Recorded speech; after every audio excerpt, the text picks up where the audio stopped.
engaged. But before that, I appreciate the anxiety of the members. In fact, I'm also quite disturbed that such a sudden disappearance. I spoke with many experts, Air Chief, many of the other senior Air Force personnel. They also are puzzled by sudden disappearance. Yes, the aircraft was on the radar, but it was on the secondary radar. That is a passive radar. Air Force keeps on the primary radar up to a certain distance, but because of as the distance exceeds, it keeps on the passive radar of the Civil Aviation Ministry at Chennai. And it was almost at the end of the range of passive radar. In fact, another 8-10 minutes, it would have crossed the limit of the radar, and there is an area about 200 nautical miles, 150 to 200 nautical miles, where there is no radar coverage either from Chennai or from Port Blair. Two factors before this: every week, 3 times minimum, this same AN-32 aircraft had as a routine sortie called as courier sortie to Port Blair and back. This is going on for a number of years. Same set of aircraft. This particular aircraft had undergone the first overhaul, wherein all equipments, additional equipments were added, and after that first overhaul, where it almost becomes quite new because a lot of things are changed, replaced, it had already done about 279 hours. So it's not that something new was changed and it happened the next day. This particular pilot had also put in somewhere around 500 hours on this route. These are experienced pilots.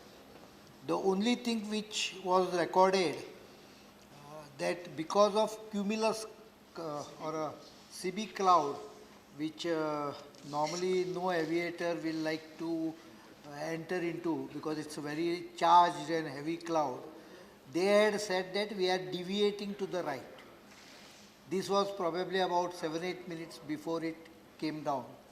At the time of coming down, it actually tilted toward the left and descended very fast from 23,000 feet in few seconds. Then it disappeared from the radar. Two things happened. One was it was at the edge of the radar signal, so and that too passive, where you don't actually get a very active signals. You just keep track of it. And number two, there is no SOS. There is no transmission on any frequency of whatsoever nature. It just disappeared. So that is a worrying part. As far as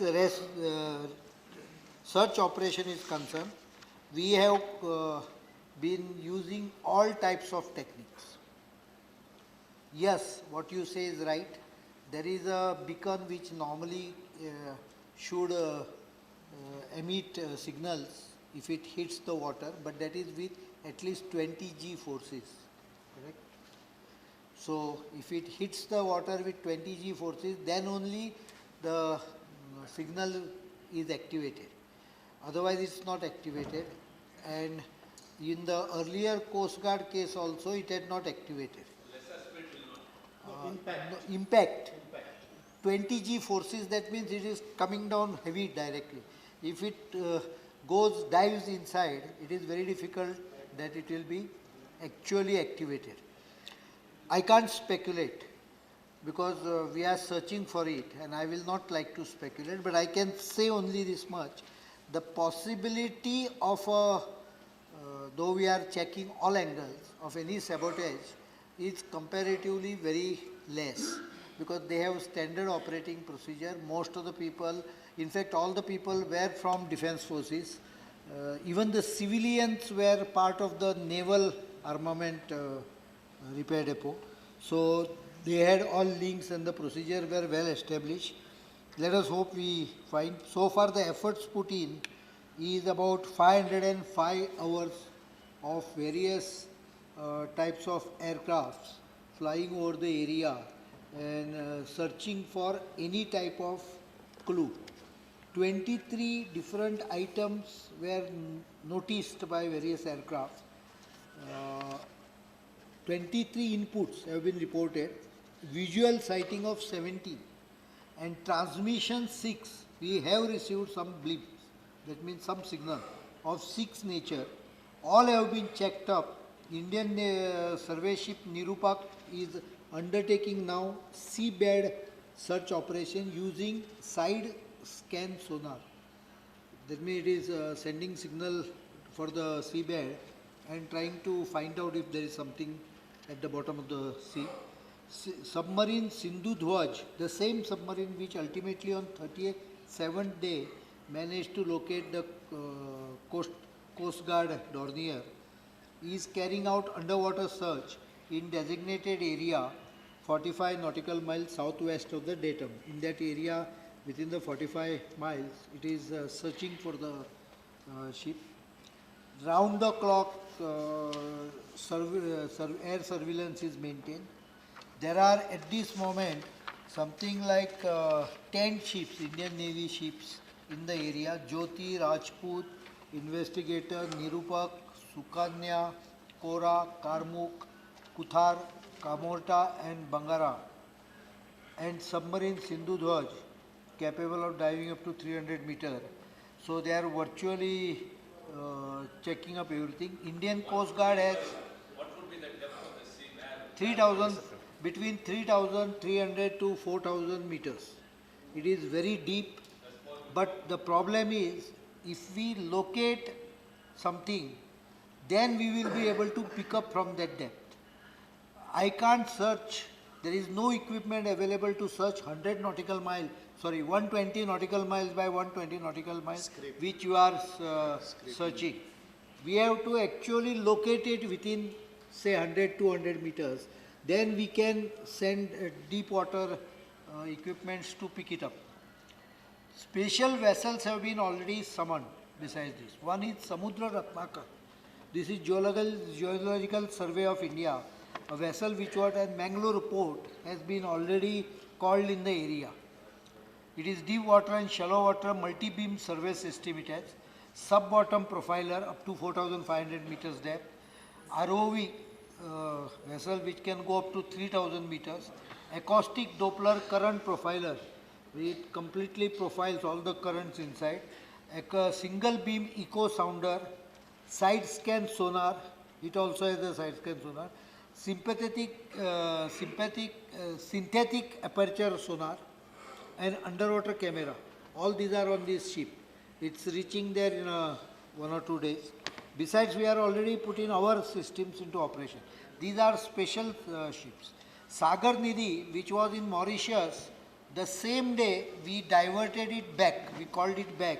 It is reaching on probably on the 1st of August. It will also do it has 60-ton winch, which can go up to 6,000 meter depth. Sub-bottom profiler, which is 6,000 meter depth. And a ROV, which can go up to 6,000 meter. But we have to locate it, because at this depth, you cannot go on scraping the bottom. You have to come very close to it. Then these have cameras, which will show the exact area, and then you can bring it up through the winch. It has 6,000. So we have used the best equipment. We have also asked, besides our own satellite imagery, we have asked USA for their imagery for detection of emergency frequencies through space-based assets. So foreign countries also we have asked already, and I only hope that our efforts succeed. I can tell you this much, that at least I am personally monitoring.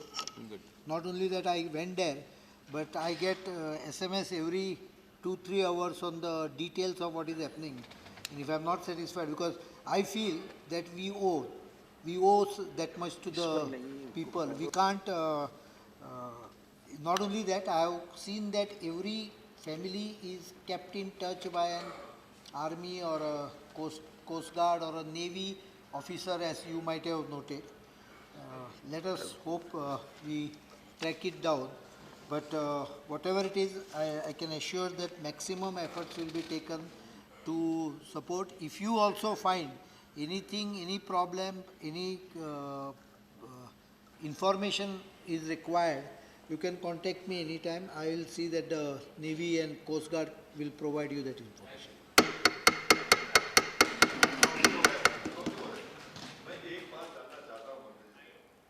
जब वो radar से अलग हुआ उस वक्त pilots की तरफ से कोई ऐसा कोई संकेत मिला इमरजेंसी का या नहीं मिला? बात हो इट इज टोटल ब्लैंक, एक भी सिग्नल रिकॉर्ड नहीं है। इसके लिए दैट्स अ रीज़न, इसके लिए हम लोग इवन अमेरिकन इनके साथ आर्मी डिफेंस फोर्सेस के साथ कांटेक्ट कर रहे हैं। उनके स्पेस सैटेलाइट ने कुछ सिग्नल विग्नल पिकअप किया है क्या, उस समय से उनके काफ़ी रहते हैं। सैटेलाइट का एक और प्रॉब्लम रहता है, एक तो क्लाउड कवर था, काफ़ी हद तक हेवी क्लाउडिंग था, तो जब तक आप सिंथेटिक अपर्चर रडार यूज़ नहीं करेंगे तब तक आपको पेनिट्रेशन का क्लाउड पेनिट्रेशन नहीं होगा। नॉर्मल इमेजिनरी से काम नहीं होगा। It requires a particular type of radars on the satellite, then only you will be able to look into it. So we were having cloud, that is one problem. And second, satellite passes over the area after certain fixed time. So it need not be there at that moment. American satellite system are much more dense, ज़्यादा है, तो उनके पास कुछ signal मिला है कि इसकी भी उनको भी रिक्वेस्ट किया है कि आप आपका रिकॉर्ड सब चेक करके हमें बता दो। The aircraft, I ask you, what is the age? I can is only, it very old? I don't know the exact age of this aircraft. I will provide you the information, but it is well within quite adequate lifetime, because it had undergone the first, normally aircrafts undergo two overhauling. This had undergone the first one where it was totally a lot of replacement, and it was almost as good as a new aircraft, because उनका frame life होता है 6,000 hours, engine life होता है, तो it was absolutely safe. These aircrafts have met with only 2 accidents so far, so they are considered as one of the safest aircrafts. Okay. Sir, thank you for giving me the opportunity, sir. Sir, accident is always an accident, definitely, I cannot blame you. But sir, as Honorable Member Sri Ranganathan ji was asking that how old was the aircraft, and I believe it must be that old or that ill-equipped, maybe not that fully equipped, which is why we are unable to trace that aircraft till now, even after having so many search technologies and searching things. So will Honorable Minister say, because sir, the people, those who are missing, they don't only belong to Odisha, only to my state, to other states also, and the nation is concerned. I believe hundreds of aircrafts cannot be equal to a single missing person's life.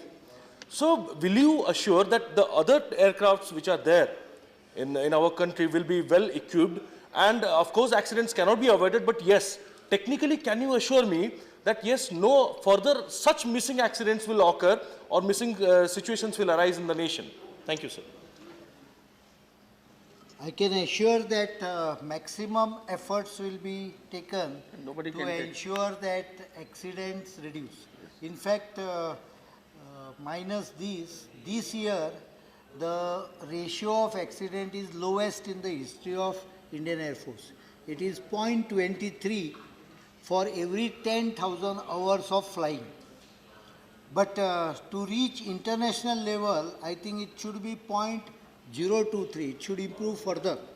But I can assure that again, this issue is also being monitored, serviceability, providing proper technical support. But I can assure you one thing, if an aircraft is not fit or a helicopter is not fit for flying, we don't fly it. That is a basic rule.